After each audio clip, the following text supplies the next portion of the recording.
So this is a sash encased window. This is a top sash, this is a bottom sash. So obviously they will slide this way, bottom sash will go up, top sash will go down, slide in.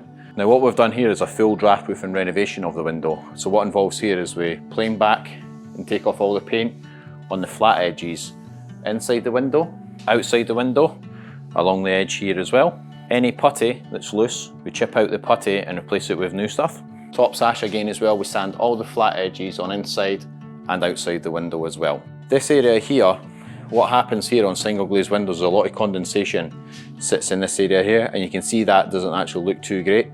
So what we tend to do is, what will happen is all the paint will start getting like this. This will lie all the way along there. So then what we do is we scrape all the paint back to the bare timber, which you see on this part here, and along the bottom here. So this is where your handles will go for lifting the sash up. Again, all the condensation sits on this area here and bubble paint just like this part here. So then what we would do would be scrape the paint back, so it'll look like this. We'll scrape it right back to look like this area here. Now we do this along the bottom of the window and along the top of the window as well. We don't really touch the astracals or these areas here unless there is excessive cracking and painting, which does get scraped back. The astracals and this moulding here is left to decoration. A light sand fill over as well. So a common asked question that we get asked is, can we make this area a lot neater? So it really depends on the putty on the other side. Obviously over the years, a lot of people are coming onto the window, and as you can see there's a good area on the window there. But if you look through, you can see the paint on the other side from this area here. So we will try our best from the painting element is scraping that back and tidying it up as much as we can. So now we're hitting the putty on the inside. So if we have a look from the other side, you can see how much the paint's coming onto the window.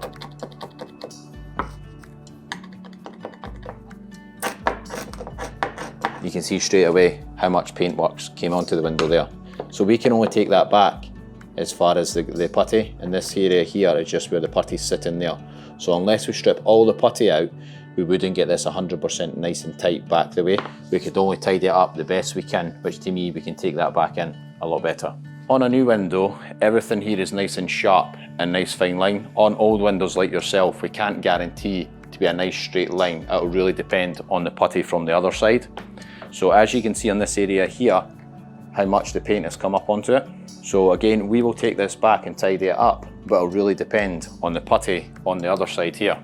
So if you look back here, from the inside, this is the bit we looked at, you can see the excessive paint line sticking out here. You can see it scraped back there.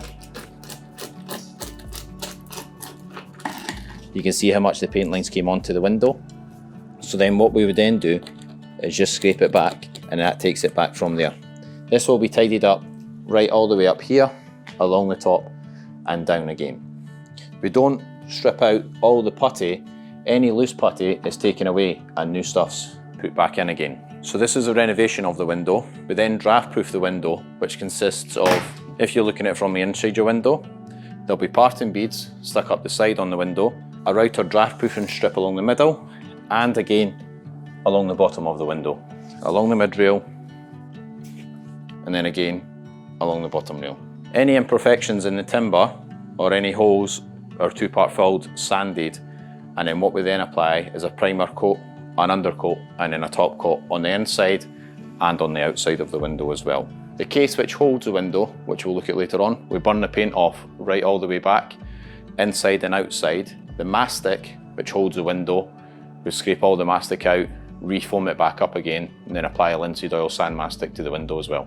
Again, new ropes are put on the window, new parting beads, new batten rods, full ironmongery on the window, and then also painting both sides as well.